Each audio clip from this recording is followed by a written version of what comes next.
Hey guys, Simon here from Wild Earth, and today I'm here to talk to you about this photography and outdoor bag, the Shimoda Action X V2.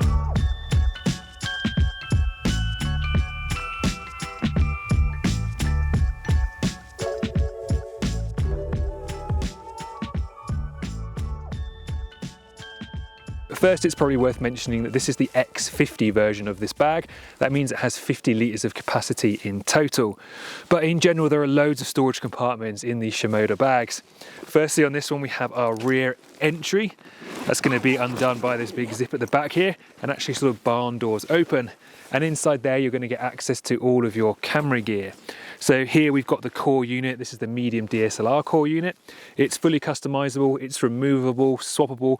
You can change all these dividers to have it set up exactly how you want it. And on the back of the rear entry door here is also where you're going to find the first of 2 laptop compartments. I'd say that rear entry compartments really are a bit of a must when it comes to camera bags, because what you're going to find you're going to want to do is actually pop your bag down on the floor like that, in the snow, in the mud, in the dirt, and then get access to all of your kit from the back. And that means you're not getting snow and dirt inside the bag or on the zippers that you want to open, and more importantly, you're not getting it all over the back of the bag that you're going to throw back on your back, so you don't have that kind of wet mess behind you for the rest of your hike. Not only do we have that rear entry for the core unit, we also have a quick entry panel here on the side as well, so you can open that up all the way.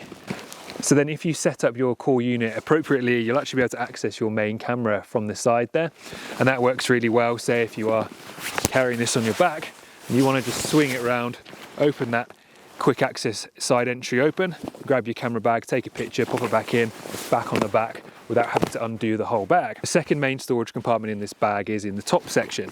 This is where you're going to be really keeping all of your outdoor gear or your sleeping bag or your overnight stuff and your layers.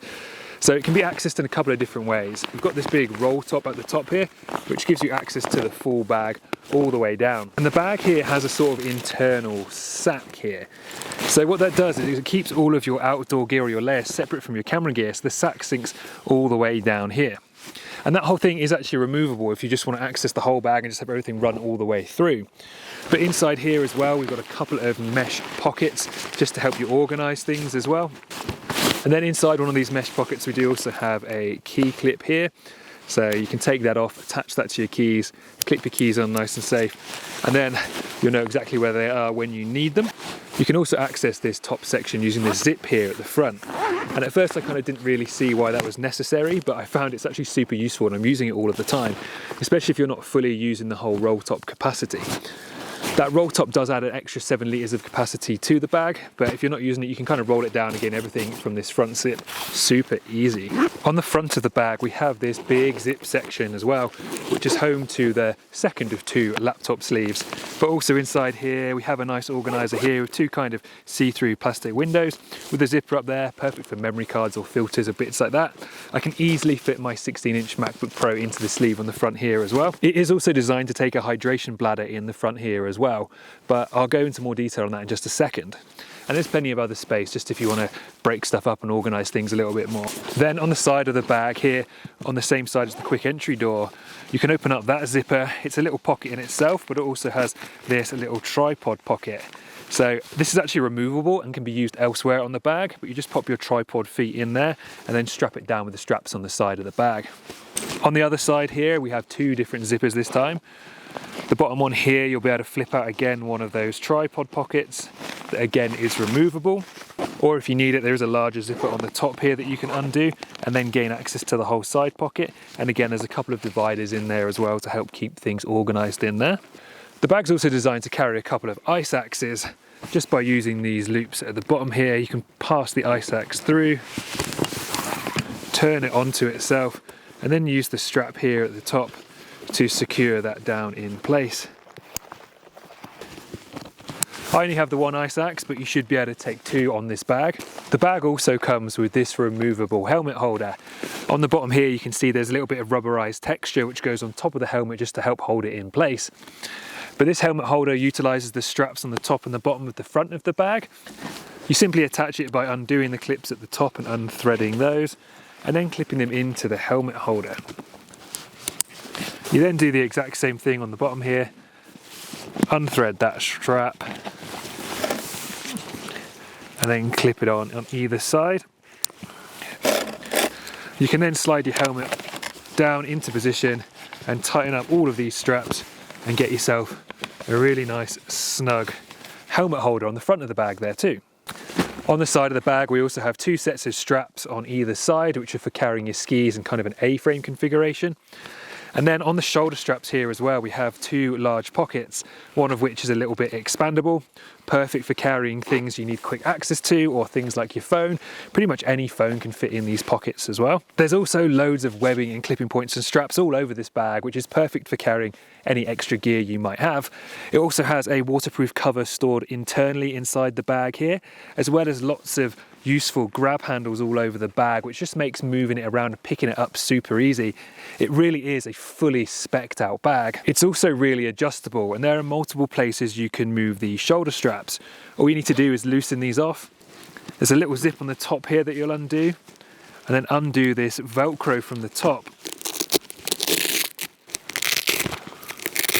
Once you've undone that Velcro, you can just take the whole strap off. You can even replace these with an entirely different strap if you want to, or you can choose multiple different points to put them back onto the bag to get the right height for you. So the hip straps are adjustable as well as completely removable.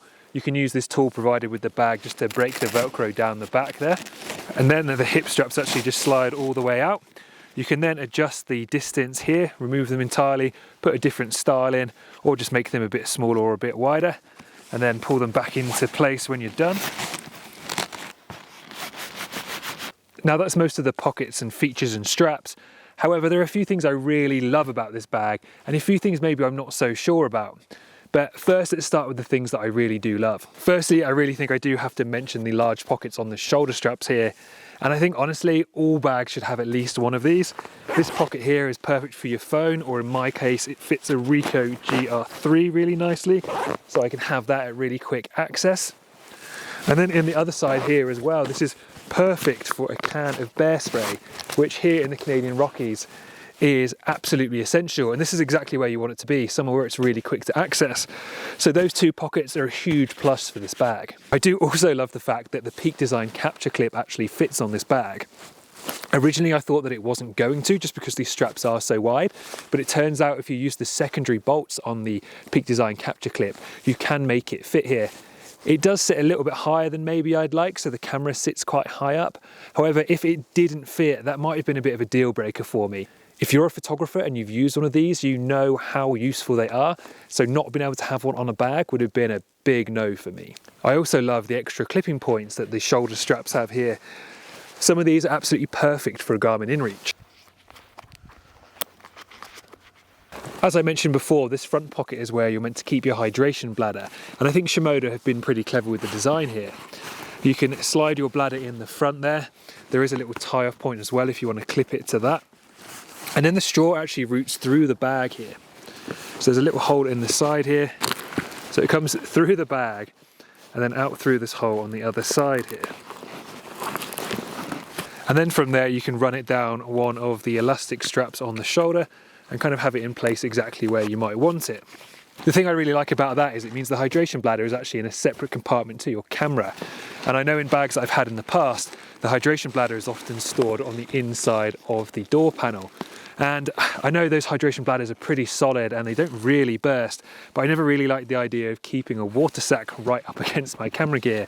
So even though I'm not sure these two compartments are completely waterproof, I would much rather have my hydration bladder in a different section to my camera. And I think that's a really clever way of getting around that. Another really simple feature that I am a huge fan of is just having two grab handles, one on the top and one on the bottom of the bag.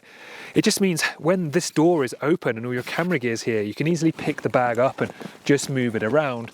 You don't get into the habit of just grabbing one handle, lifting it up, or grabbing this part and lifting it up and just hoping camera gear doesn't fall out. You have a really stable platform to move it around. It seems like a simple thing and it seems so obvious, but most bags aren't designed like that. Most camera bags aren't designed like that.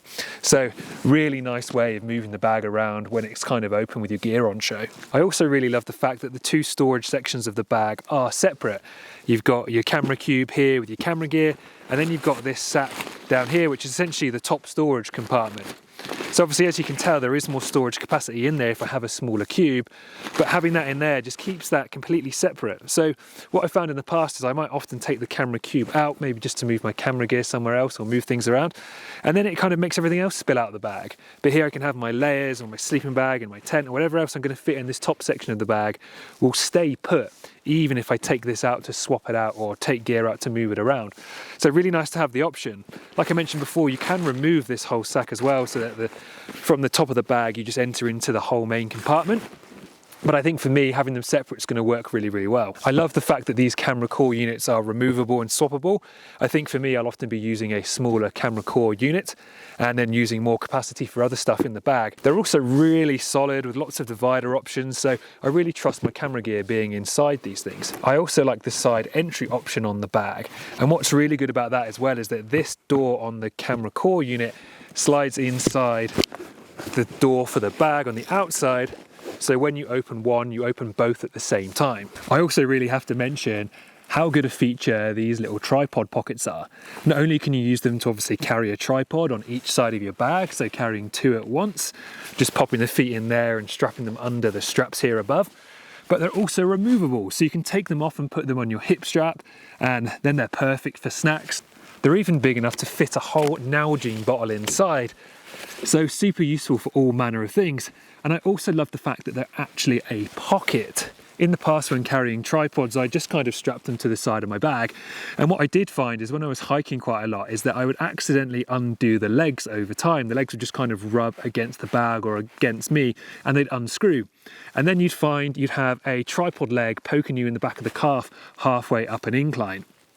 So with these, that just can't happen. Even if they do loosen off as you're hiking, the feet aren't going to suddenly slide down and whack you in the leg. In general, the bag is really well made.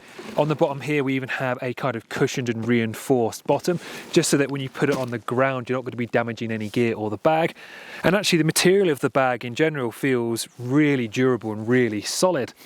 And I've also found it to be very comfortable too. There is actually an internal frame that runs up through the bag, giving it some good support. And when I first put this bag on, I thought that maybe it's not going to be the most comfortable bag to kind of hike longer distances in.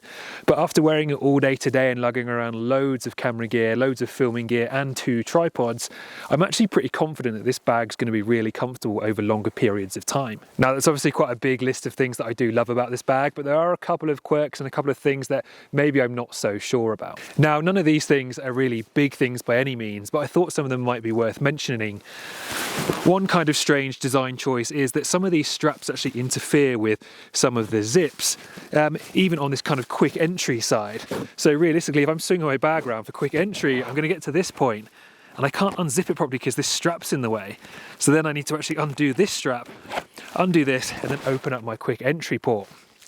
So obviously, with that being a quick entry port, it seems weird that you'd put anything in the way of that zip at all, because it's not quite as quick if I need to undo something else to undo the zip. For me personally, the chest strap doesn't feel tight enough. Like, these pockets are obviously making the straps wider than a normal backpack, so I think this strap should be a little bit shorter. For me, I've got that at the tightest I can make it, and maybe when I'm wearing a couple of jackets it kind of feels okay, but I want to be able to give that a nice tighten to take the pressure off and put the pressure of the straps onto a slightly different part of my shoulder. But unfortunately, with this strap, I can't go any tighter. I'm not sure if this is a bit of clever design or a bit of an awkward thing as well, but because obviously the way this door is designed to open to the side like a barn door, and the straps here are designed to attach to the main section of the bag, it means I have to undo one of these buckles every time I want to open the door. Now, Shimoda have actually put in this rather clever magnetic quick buckle, which you can undo one-handed, and it's also super quick to do back up. And when I first saw that, I thought, oh, that's a bit of a pain. I'm going to have to undo that every single time I want to open that door. But actually, when it's come to using it, I've actually found this really simple and quick to undo and do back up. So I'm assuming it was actually a great design choice, giving the bag a bit more comfort and stability by having the hip straps actually joined back to the main part of the bag and not just the door, but also allowing that door to open to the side there, which I think in general is a bit more functional. So this is one design choice I'm definitely not super keen on, and I think could be changed if they update this bag. But the rain cover is actually on the inside of the bag. You might be able to see here that the rain cover is actually just underneath my camera core unit. I have to put my hand under here to get it and put it on the bag. Now for me, that kind of causes a couple of problems, because if it's suddenly raining, I actually have to put my bag on the ground face down with my camera gear pointing to the sky, open the back of my bag up, and then get underneath it to get the rain cover out. When obviously if there's a sudden downpour, I just want to cover my bag as quickly as possible without getting any of my valuable camera gear wet. So I'm not really sure why that rain cover wasn't put on the bottom of the bag like you would find on a lot of other hiking packs, because that way you don't need to open the bag to put it on. And that keyring thing that I mentioned before is actually buried pretty far down in the bag here, which is a little bit weird because you normally want your car keys or whatever at the top of your bag for the end of your hike and easy to find. And also I don't really know how necessary this little proprietary clip is. I mean, just put a hook. That's what I have on most of my other bags. There's just a hook attached to the bag that I can just clip into my keys. I don't have to have this keyring permanently on them if I want to use the key clip in my bag. Now, I'm not really sure if this feature belongs in the things that I do like or the things that I don't like, because I kind of like parts of it but don't like some of it for certain reasons too. And that's actually the laptop storage, and probably more so because there are 2 laptop storage compartments. Now obviously this is the Action X bag. It's kind of designed for ski trips or backcountry trips, and I don't really know many people that are taking a laptop with them when they're doing that kind of activities, let alone taking 2. Now I can see why having 1 laptop sleeve might be really useful, because I will probably use that when I travel, and it's great that my 16-inch MacBook Pro can fit in that front compartment. And I use that when I go on aeroplanes or I'm going home for a few weeks and I want to take my camera gear and my laptop with me as carry-on. So that makes sense there. However, this one in the back here seems a bit unnecessary, a bit overkill. It's nice and padded, but it seems to just take up room in the bag. And if that wasn't there, they could put some more storage on the back here, some more little zipper pockets for other kind of useful camera accessories. And also the issue with the one on the front is, I suppose, the rest of the bag is kind of designed for you to lay it on its front all of the time. So if you were taking a laptop with you on a photography shoot, the handles and the rear entry mean you're going to be putting this bag down like this a lot of the time, and there's not a lot of padding on that front laptop sleeve. So if your laptop's on there and you're putting it down a bit too heavy, I don't know, that might not be good for it. So very useful that there is one in there. I can see myself using it, but I don't think there needs to be 2, and maybe that space could have been used for other things.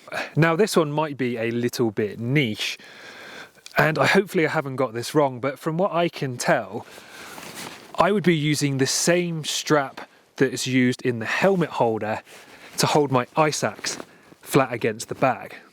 So when I have both a helmet and an ice axe, I can't really strap down the ice axe properly. Like I can use the strap here that is being used by the helmet holder, but that leaves this kind of flapping around a bit. Now I could use this strap on the side here to hold down the ice axe a little bit better if I am using this other strap as part of the helmet holder. But obviously this might get in the way if I am carrying skis or trying to carry a tripod on there. So I'm not really sure why Shimoda didn't include just maybe a little elastic loop, maybe with a tightening toggle, and even attach it to this piece of webbing that's exactly where it needs to be, just to help hold that ice axe down. And maybe I can just add one of those things myself as well. And so obviously, from my point of view, if I'm in a situation where I'm carrying my ice axe, I most likely want to be carrying my helmet as well. So it would really be nice to be able to carry both together without them really getting in the way of each other. However, that is obviously a little bit nitpicky, and maybe I've kind of got that wrong and there is another way I meant to carry the ice axe. I did do a little bit of research online to see if I could find an answer for that, but the only images I could find and information I could find were people carrying just a helmet or just an ice axe and never both at the same time. But obviously all those things that I've mentioned that I kind of do like but kind of don't like are a little bit nitpicky, a little bit niche, a little bit specific. So they might not matter to most people, and in general I love the bag. And one of the most important things for me with a bag like this is what actually fits inside it, what's it capable of carrying, and what kind of trips am I going to use it for. Before I start stuffing the bag full of gear, I wanted to just kind of talk a little bit about these camera core units. So this is the medium DSLR camera core unit, and it's the one that came packaged with my Shimoda Action X bag. And obviously you can see it is pretty large. It's also pretty deep. So I think for me, on a lot of these outdoor trips, I'm probably going to want more capacity for general gear and a little bit less for camera gear, because if I'm doing kind of an overnight trip or something like that, I'm probably not taking that much camera gear with me, maybe a body and a couple of lenses and some batteries. So I did go shopping around for a few different sizes of camera core unit here in the camera shops in Calgary. And I found there were a couple of different options. One of them was the small mirrorless camera core unit. But in all honesty, it was only a fraction shorter than this, so only increasing capacity of the bag by a little bit. And it was shallower. But having a shallower camera core unit doesn't really make too much difference because it's hard to utilize this space in front of the unit, between the unit and the back of the bag anyway. And then if you wanted smaller than that, the only real option they had was a core unit about this sort of height, which was big enough to fit, say, a camera body and 2 lenses in it if you took the camera body off the lens. So that would mean having to put the lens and camera body back together every time you got it out. So for me, that was a bit too small, and unfortunately there wasn't anything in between. So what I ended up doing actually was getting this camera core unit from a different company, which you can see is a fair bit shorter than the medium DSLR camera core unit, but we've still got a good amount of space. And then inside this, I can still fit a camera body and 2 spare lenses. I think size-wise, this camera cube makes a lot of sense. Unfortunately, it's not as sturdy as the ones made by Shimoda. So I think for trips when I needed a bit of extra capacity in my bag, I would probably take this camera core unit over this larger one. And it's a shame Shimoda don't make something in between their smallest and their kind of mirrorless version of this camera core unit. They need to make something about this kind of height with a quick entry door on the side. That would be absolutely perfect. But let's get into it and see what else we can fit in that bag. Now first, let's see if we can fit everything inside this bag that I need for a day of backcountry skiing. And this is using that medium DSLR core unit. On the outside of the bag, for easy access, we'll go shovel and probe. I'll also throw the transceiver in there. Obviously I'd put that on when I started. Now in the main section of the bag, I'll put a down layer, a shell, my goggles, a pair of mitts,